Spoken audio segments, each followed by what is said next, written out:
반갑습니다. 네, 우리 또 오랜만에 우리 조계사 불자님들 뵈니까 참 반갑네요. 그렇죠? 예. 항상 우리 불자님들께 늘 드리는 이야기지만, 내가 사람으로 태어나서 참 감사합니다. 다행입니다. 사람으로 태어나도 부처님 법을 만나기 어렵다는데 이번 생 부처님 법을 만나 참 다행입니다.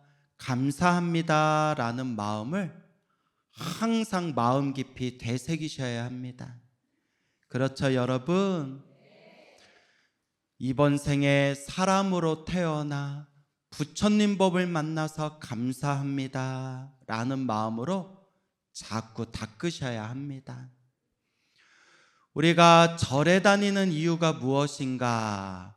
우리가 부처님을 믿고 의지하는 이유가 무엇인가? 대부분의 불자분들에게 여쭤보면 여러 이유가 있는데, 간단하게 요약하면 행복해지고 싶어서 절에 다닙니다. 행복해지고 싶어서 불교를 믿습니다. 라는 말씀을 합니다. 동감하십니까? 네, 행복해지고 싶어서. 물론 그 행복이 사람마다 생각하는 바가 다 다르겠지만 결론은 행복해지고 싶어서. 그런데 부처님께서 팔만대장경에서 분명히 말씀하시기를, 행복은 하늘에서 뚝 떨어지는 것도 아니고 땅 밑에서 저절로 솟구치는 것도 아니다. 행복이란 또는 불행이란 다 스스로 지은 업의 인연이다 라고 말씀하셨습니다. 누가 지은 업의 인연이다? 내가 지은 업의 인연이다. 행복도 불행도 다 내가 지은 업의 인연이다. 그래서 부처님께서 간곡하게 우리 중생들에게 누누이 말씀하시기를, 행복해지고 싶다면 누가 닦아야 한다? 내가 닦아야 한다. 스스로 닦아야 한다 라고 말씀하셨습니다. 여러분, 행복해지고 싶다면 자꾸 닦아야 돼요. 뭐 해야 된다? 닦아야 된다. 어딜 닦아야 돼요? 그렇죠. 또 쓰잘데기 없이 닦으라는데 오늘은 차나 세차해야 되겠다, 이런 소리 하면 이제 서로 미치고 팔짝 뛰는 거죠. 참 우리 불자님들 얼굴 보면 환해요. 얼굴들이 환해요.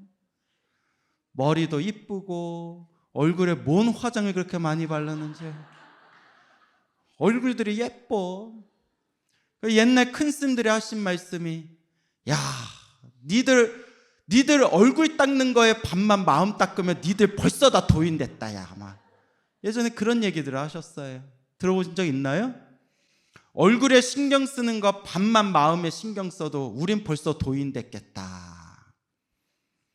그래서 마음을 닦아라. 무엇을 닦아라? 마음을 닦아라 라고 이야기하는 겁니다. 근데 그냥 닦으면 안 돼요. 따라해 보세요. 잘 닦아야 한다. 예, 잘 닦아야 돼요.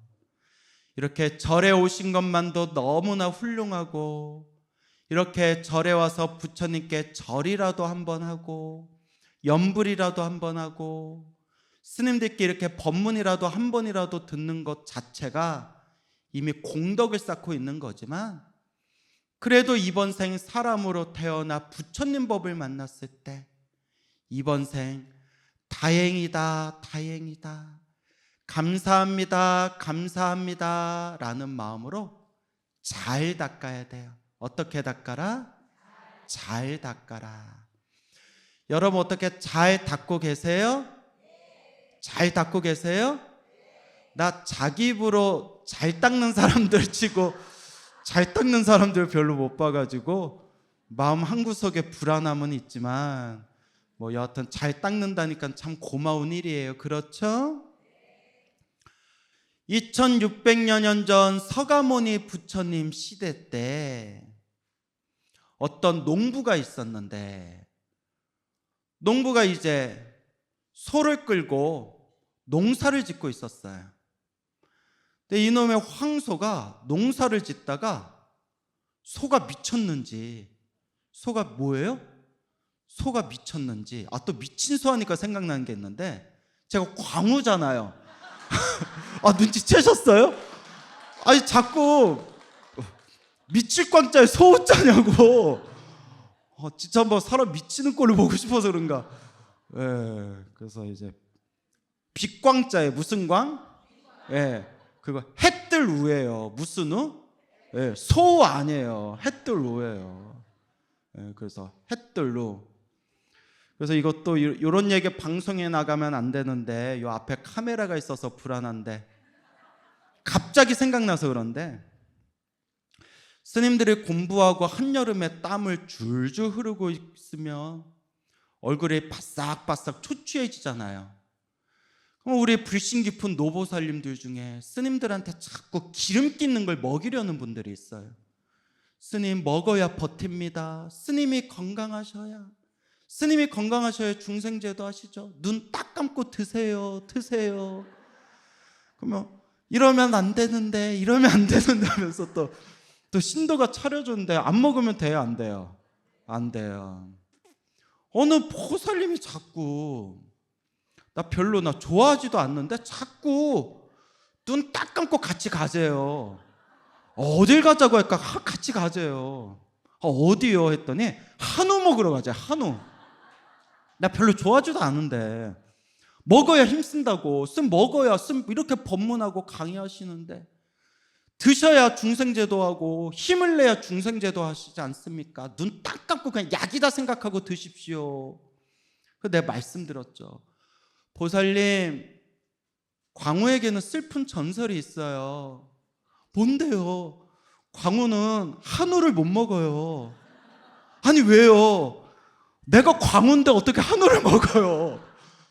그래서 저는 광어회도 못 먹고요, 한우도 못 먹어요. 그래서 그 뒤로 연락이 끊겼어요.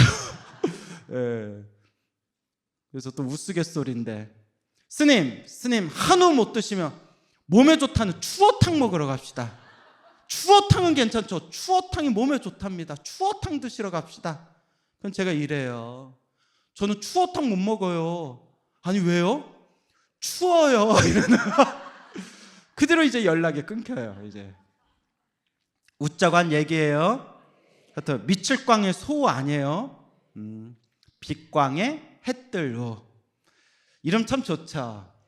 야, 내가 1999년도에 개를 받고 얼마 안 돼서 광우병 파동이 터져가지고 엄청 마음고생했어요. 하도 스님들이 놀려가지고 내가 하도 피곤해서 이렇게 벽에 기대서 꾸벅꾸벅 졸고 있으니까 선배 스님들이, 광우야 어디 아프냐? 그때 저 이제 한참 이제 어린 나이에 얼굴 뽀얄 때였거든요. 광우야 어디 아프냐? 그 옆에 있는 선배 스님이 내 또 광우병에 걸렸어 저래 이런 엄청 놀림 받았어요. 하여튼 미친 소 하니까 갑자기 생각이 나가지고, 소가 미쳤는지 주인을 들이박아요. 그 주인이 죽었어요.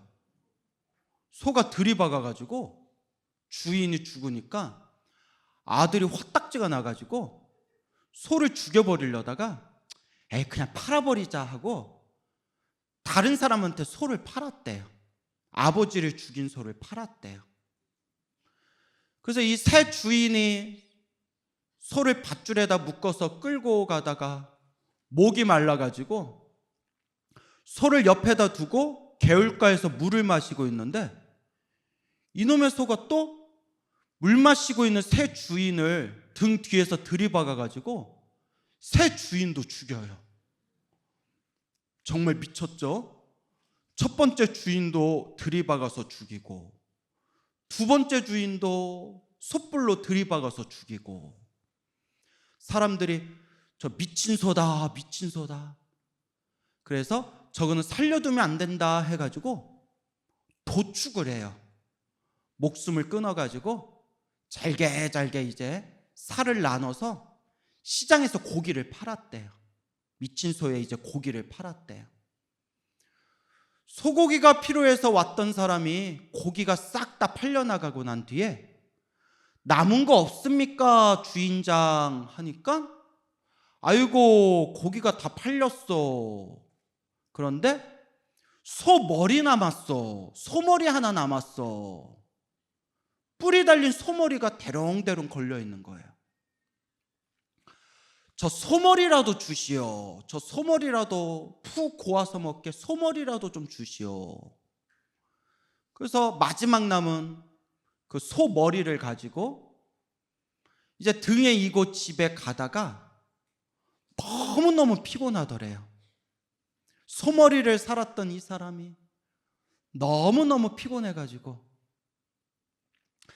너무 피곤한데 잠깐만 쉬었다 가자 하고 나무 그늘 아래서 나뭇가지에다가 소머리를 묶어놓고 나무 그늘 아래에서 잠깐 낮잠을 자는데 나뭇가지에 걸려있던 소머리가 뚝 떨어져가지고 자고 있는 사람 머리 위에 떨어져서 낮잠 자던 사람이 죽어버렸어요. 참 별일이 다 있죠. 그러니까 요 소가 몇 명을 죽인 거예요? 3명을 죽인 거예요. 첫 번째 주인 들이박아서 죽고, 두 번째 주인 물 마시고 있는 거 또 뒤에서 공격해서 죽고, 사람들이 불길한 소다 해가지고 도축을 했는데 어떤 사람이 대롱대롱 걸려있는 소머리를 사가지고 집에 가다가 나뭇가지에 걸어놓고 낮잠을 잤는데 소머리가 뚝 떨어져가지고 나무 밑에서 자고 있는 사람이 또 죽어버린 거예요. 소 한 마리가 하루 동안 사람 3명을 죽였다. 이 소문이 쫙 퍼지고 난 뒤에 불자들이 서가모니 부처님께 찾아가서 여쭈어 보아요. 부처님, 얼마 전에 희한한 일이 있었습니다. 소 한 마리가 하루 동안 사람 3명을 죽였습니다. 이 무슨 일입니까? 이 무슨 일입니까? 부처님은 모든 걸 다 꿰뚫어 보시잖아요. 그렇죠? 부처님이 이렇게 말씀하시는 거예요. 이것도 인연법이다. 무슨 법이다?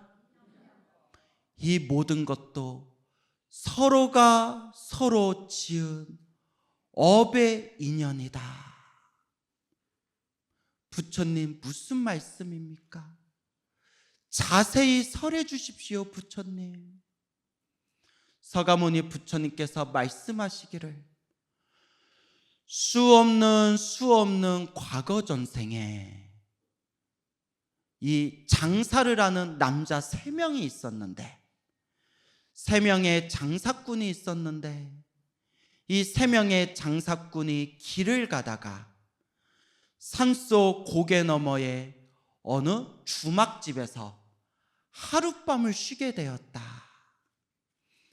밥을 배불리 먹고 주막집에서 다리를 쭉 펴고 하룻밤을 편하고 쉬고 난 뒤에 돈을 계산해야 되는데, 자기들이 먹었던 밥값, 하룻밤 잠을 잔 그 숙박비, 돈을 계산해야 되는데 힘없는 할머니가 혼자서 주막을 운영하는 걸 보고 그냥 할머니를 무시하는 마음에 못된 마음을 일으키면서 계산을 하지 않고 그냥 도망가 버렸다.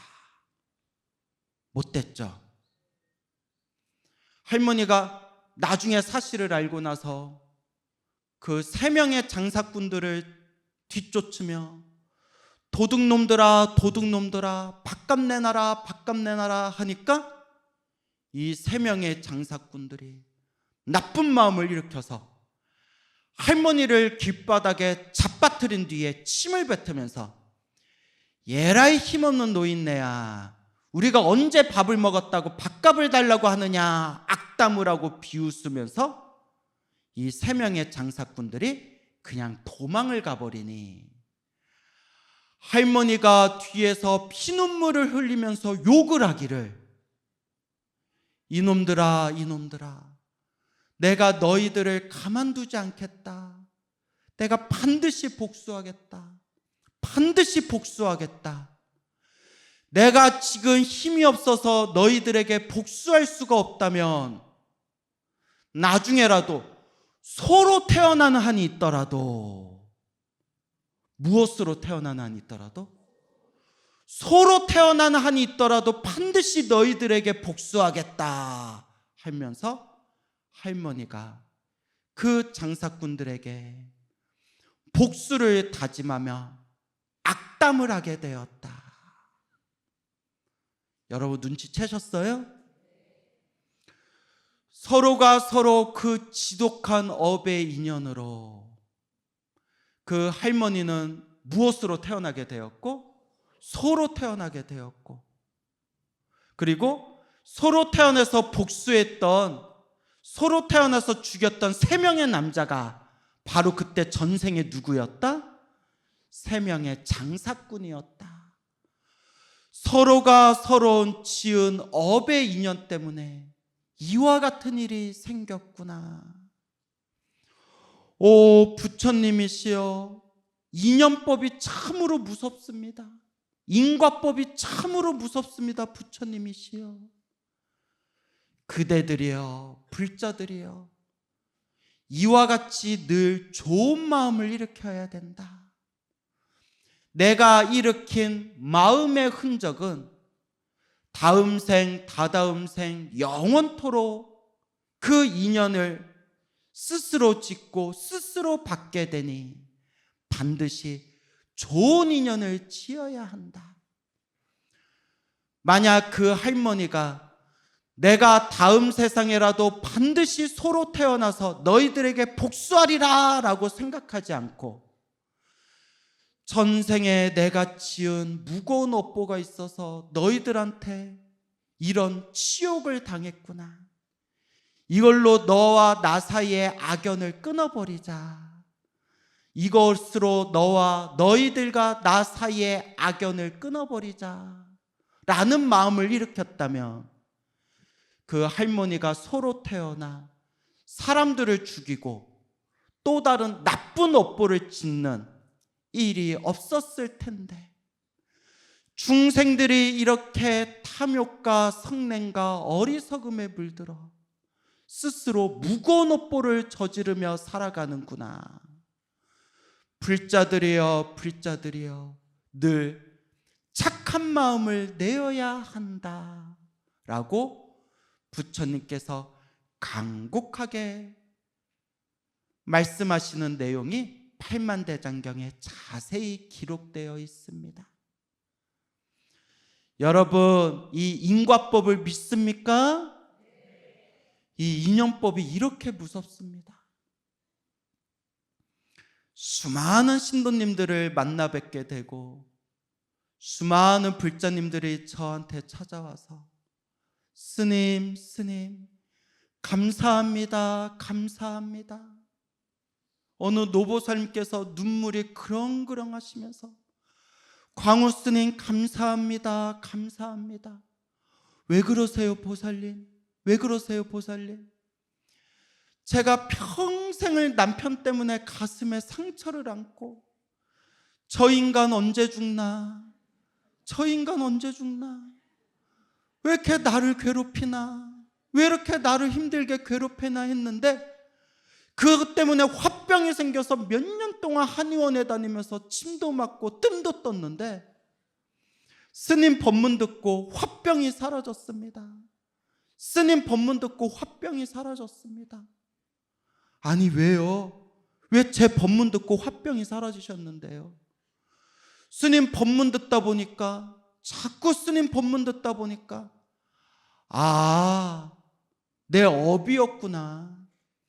수없는 과거 전생에 지금의 우리 남편한테 내가 빚을 많이 지고 나쁜 업보를 많이 지어서 이번 생에 빚 갚으러 만났구나.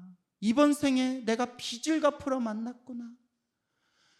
인과법, 부처님의 인연법에 대해서 알고 났더니 마음이 너무 편안해졌습니다. 그래서 스님, 이번 생 업장 소멸하는 마음으로 기도하고 또 기도합니다. 이번 생 빚을 갚는 마음으로 기도하고 또 기도합니다. 제 마음이 너무 편안해졌고 제가 가슴에 화병이 사라졌습니다. 보살님 대단하십니다. 보살님 대단하십니다. 스님, 남편하고 이 빚이 빨리 사라지기를 발언하면서 남편하고 이 업보, 이 업장이 빨리 소멸하기를 발언하면서 매일매일 기도하면서 축원하기를 우리 남편 행복하게 해주세요. 우리 남편 행복하게 해주세요. 매일매일 남편을 위해서 기도하고 축원합니다. 제가 깜짝 놀라가지고 평생 남편 때문에 고생하셨다면서요. 말로 다 할 수 없습니다. 그걸 어떻게 말로 다 얘기할 수 있겠습니까? 근데 어떻게 남편이 행복하게 해달라고 기도할 수가 있어요? 어떻게 남편이 행복하게 해달라고 기도할 수가 있어요? 스님이 가르쳐 주셨잖아요. 스님이 법문에서 나를 힘들고 괴롭게 하는 사람이 행복하기를 기도하면 업장이 더 빨리 소멸한다. 업장이 더 빨리 소멸한다. 스님이 말씀해 주셨잖아요. 야, 제가 말해놓고 이거 실천하는 사람 많이 못 봤는데 정말 대단하십니다. 보살님 정말 훌륭하십니다. 예, 스님, 광우 스님. 스님 법문 듣고 내가 지은 인과법, 인연법을 이해하고 매일매일 기도하면서 우리 남편 행복하게 해주세요. 평생 저를 괴롭혔던 우리 남편 행복하게 해주세요 했더니 제 화병이 사라졌습니다. 마음이 너무 편안해졌습니다. 보살님 정말 대단하십니다. 정말 훌륭하십니다 하고 노보살님의 손을 부둥켜 잡고 제가 감동에 빠져서 보살님 정말 훌륭하십니다 하는데 노보살님이 저한테 이런 질문을 하시는 거예요. 스님, 만난 김에 한 가지 여쭤볼 게 있습니다. 스님 법문 듣다가 스님 뵈면 꼭 여쭤봐야지 했는데 오늘 스님 뵀으니까 꼭 여쭤볼 게 있습니다. 물어보세요. 스님, 제가 우리 남편 행복하게 해주세요 기도하지 않습니까? 예, 너무 훌륭하세요. 근데 스님, 우리 남편 행복하게 해주세요 매일매일 기도하는데 이러다가 우리 남편 더 오래 살면 어떡합니까? 제가 우리 남편 위해서 기도해 준 것 때문에 저 인간 더 오래 살면 어떡합니까? 자꾸 마음에 걸립니다 이러시더라고요. 이게 뭔 귀엽게 생긴 강아지가 산책하다가 풀을 뜯어먹는 소린가? 이게 무슨 말인가 내가 한참을 멍하니 있다가 이거 무슨 말인지 이해 가세요? 스님, 우리 남편 행복하게 해주세요 기도하는데 저러다가 오래 살까봐 걱정됩니다 이러시는. 아니, 남편을 행복하게 해달라고 축원한다면서요. 아니, 스님이 그래야 업장이 빨리 소멸한다니까 하는 거지. 근데 우리 남편은 업장 소멸 빨리 하려고 우리 남편 행복하게 해주세요 기도하는데 저 인간 더 살면 어떡하나? 저 인간 더 오래 살면 어떡하나? 내가 너무 놀래가지고 보살님, 그래도 남편이 행복해지기를 간절하게 기도하고 축원하셨으니 다음 생에라도 다시 만나면 좋은 인연으로 만날 겁니다. 좋은 인연으로 만나게 될 겁니다 했더니 펄쩍 뛰면서 좋은 인연으로라도 만나고 싶지 않습니다. 스님, 그런 얘기 하지 좀 마십시오. 좋은 인연으로라도 만나고 싶지 않습니다 이러시더라고요. 실제로 있었던 일이에요. 그래서 야, 어렵다. 참 중생의 삶은 어렵다. 재밌었죠? 그랬던 분이 계셨어요. 그래도 참 대단하시죠?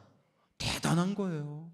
평생 괴롭혔던 남편, 평생 자신을 괴롭혔던 남편, 비록 다시는 만나고 싶지 않다라는 소원 때문이라도 남편과 나 사이에 지독한 업보가 있나 보구나. 이 업장을 빨리 소멸해야 되겠구나. 우리 남편 행복하게 해주세요. 우리 남편 행복하게 해주세요. 이 업장이 빨리 소멸하게 해주세요. 대단한 거예요. 여러분들도 간절하게 기도하세요. 아시겠죠? 행복도 불행도 누가 지은 업의 인연이다? 내가 지은 업의 인연이다. 누가 닦아야 한다? 내가 닦아야 하는구나. 내가 닦아야 하는구나. 마지막으로 이야기 하나 전해드릴까 합니다. 오늘 오신다고 했는데 감기 몸살을 심하게 앓고 계셔서 오늘 못 오신다고, 오늘 오시기로 했던 어느 보살님이 계셨는데, 여러분 감기 몸살 좋아하세요? 조심하세요. 예, 좋아하세요가 아니라 감기 몸살 조심하세요. 오늘 오시기로 했던, 저한테 이제 오랫동안 공부를 하시고 제 법문을 많이 듣고 제 찐팬이라고 하는 어느 불자님이 계시는데, 너무너무 삶이 힘들었대요.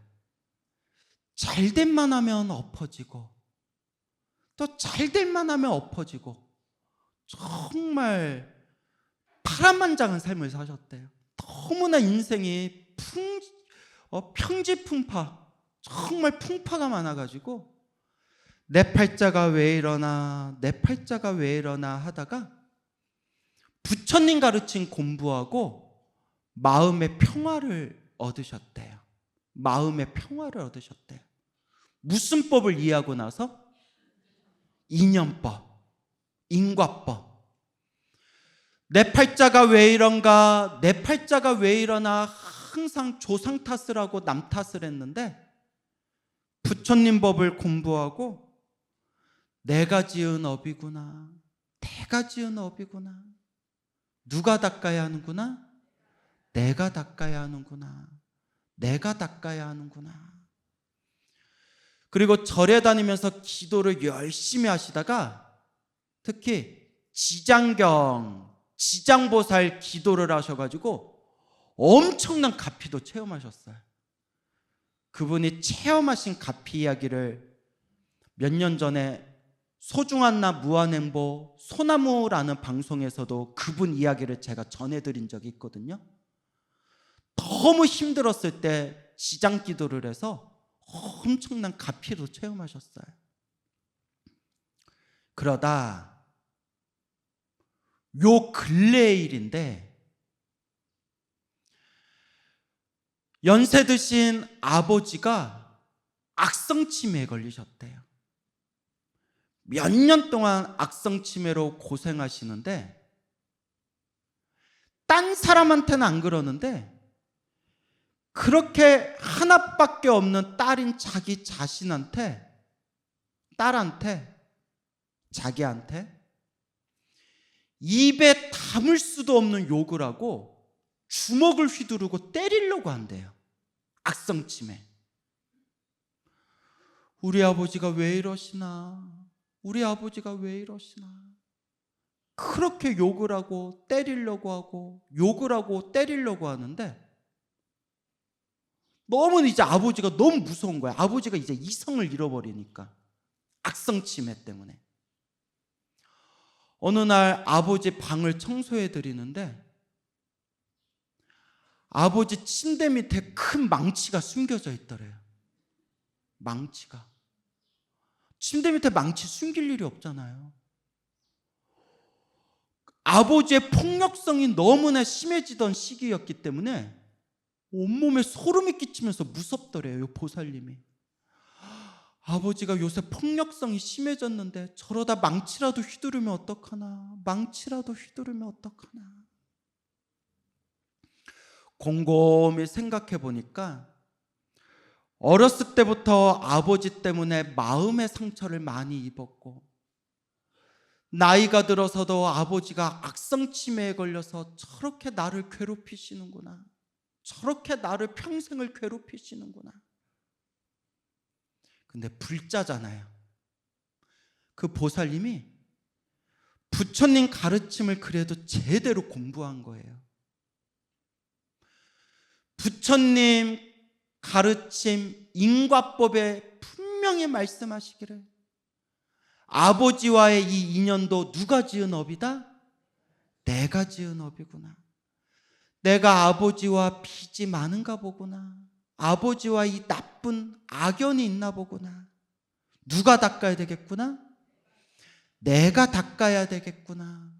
내가 닦아야 되겠구나. 평소에도 늘 기도를 열심히 했지만 또 지장기도에서 큰 가피를 체험했기 때문에 아버지와의 악연이 빨리 소멸하기를 바라는 마음으로, 아버지의 업장이 빨리 소멸하기를 바라는 마음으로, 새로운 마음으로 법화경 사경 기도를 시작했대요. 무슨 기도? 법화경. 법화경 아시죠? 그냥 법화경이 하고 싶으셨대요. 그냥 시간 날 때마다 하루 종일 법화경을 사경하고, 시간 날 때마다, 시간이 많으면 많을수록, 시간이 없으면 없을 때일수록 시간 날 때마다 법화경을 사경하고, 짜투리 시간에 지장보살 연불 하면서 정말 열심히 법화경을 사경했대요. 우리말로 번역된, 한글로 된 법화경을 노트에다 한 문장 한 문장 베껴 적으면서 마음속으로 우리 아버지가 편안하게 해주세요. 우리 아버지 편안하게 해주세요. 아버지와의 저와의 악연이 어서 빨리 사라지게 해주세요. 마음으로 간절하게 빌면서 법화경을 사경했대요. 그렇게 2번을 마쳤대. 몇 번? 2번. 보통 평생 법화경 사경하셨던 큰 스님께서는 10번 이상은 사경해야 된다. 법화경 10번 이상은 사경해야 업이 좀 바뀐다 했는데, 그 보살님은 평소에 기도를 많이 해가지고 2번만 사경했는데, 통째로 2번을 사경했는데 효과를 빨리 보신 것 같아요. 평소에 기도를 많이 했기 때문에. 여러분, 이건 제가 책에서 본 게 아니라 저한테 직접 얘기해 주신 거예요. 저한테 직접 얘기해 주신 거예요. 법화경 2번 사경을 마치고 3번째 법화경 들어가기 직전에 자기가 자고 있는 안방, 자기 침대가 있는 침실 방에 이렇게 한낮에 문을 열고 딱 들어갔는데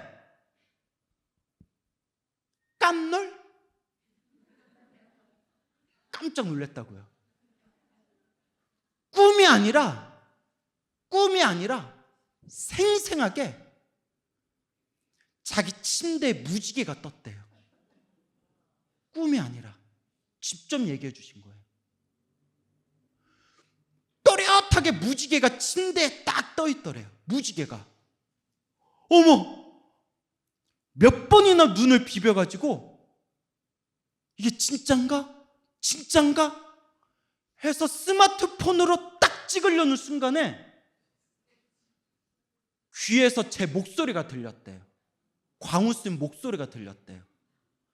하도 제 법문에 하루 종일 들어가지고 환청이 들리더래요. 제 법문에서 뭐라고 하냐면, 기도하다 신비한 일이 생겨도 집착하지 마세요. 찍으려다가 안 찍었대요. 그래서 제가 뭐라고 했냐면, 저한테 직접 얘기해 주셨대요. 그러면 아니 그냥 좀 찍으시지. 나중에 방송에서 내보내게 찍으시지. 그래서 저도 지금 후회돼요 이러더라고요. 스마트폰으로 딱 찍으려는데, 제가 법문에서 평소에 기도하다 신비한 일이 생겨도 집착하지 마세요, 그게 딱 머리에 떠올라가지고 안 찍었대요. 집착하게 될까봐. 한참을 무지개가 떠 있다가 침대 위에 무지개가 떠 있다가 싹 사라지더래요. 사르르르 사라지더래요. 그래서 나온 유명한 노래 있죠. 별빛이 내린다 샤라라라라. 그 노래 아세요? 예? 샤라라라라 그거 있잖아요. 아세요? 저 노래 잘하죠? 거짓말하고 있어.